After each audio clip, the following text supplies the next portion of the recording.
plus d'un siècle et demi, Notre-Dame de France veille sur le Puy-en-Velay, une étape presque traditionnelle dans l'enduro français. La ville auvergnate a déjà accueilli 10 fois le championnat de France depuis 1978. La dernière, c'était en 2009. Le Puy, ville départ du pèlerinage de Saint-Jacques-de-Compostelle, un signe peut-être pour les 300 pilotes au départ ce samedi. Ils vont tous vivre un vrai chemin de croix.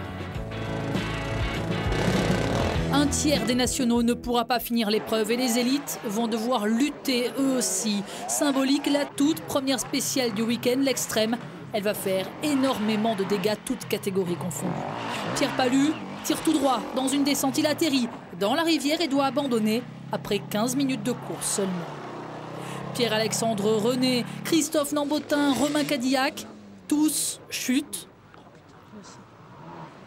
Mention spéciale à Antoine Méo, le récent champion du monde et de France 2 avait décidé de rouler en 125 ce week-end. Il tombe lourdement dans le pierrier, se blesse au genou et au visage et finira par abandonner à la fin du premier tour. Seule catégorie sans enjeu du week-end, les E2 se retrouvent donc diminués. Johnny Aubert n'est toujours pas là, Antoine Méo roule en E1. Pierre-Alexandre René est donc seul au monde. Il remporte 7 spéciales sur 9 et s'adjuge une victoire confortable. Pour le suspense, il faut regarder les places d'honneur. Sébastien Bozou, Antoine Basset et Nicolas Paganon sont 3 pour 2 places sur le podium. Et du trio, c'est Bozo qui craque, 4e derrière Basset et Paganon. Au classement général, tout reste à faire. En E3, Christophe Nambotin est assuré d'être sacré s'il termine au pire 2e, mais ils ne sont que 2 partants dans la catégorie. Nambot et Seth Guillaume. Tous les autres sont blessés et forfaits. Il suffit donc au pilote Gaz de terminer la journée. Et petite frayeur pour le Normand d'adoption, une grosse chute dans la SP2. Il est tout proche de l'abandon. Il laisse la victoire à Sébastien Guillaume et parvient à boucler la journée.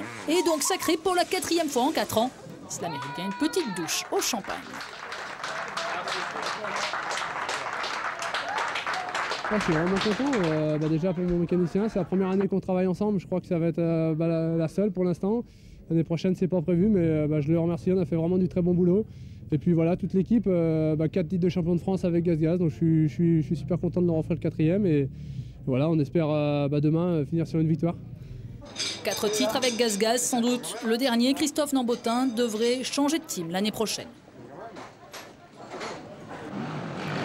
La grande bagarre, c'est en E1. Marc Germain n'a qu'un point d'avance sur Fabien Planet au classement. Tout reste à faire, mais le Grenoblois est malade. Une laryngite, un peu de fièvre, beaucoup de fatigue. Et un jour sans, il termine 7e et perd très gros au championnat. Car devant, Fabien Planet fait le métier. Il remporte la journée, empoche les 25 points de la victoire et a désormais un pied et 9 orteils sur la plus haute marche du podium.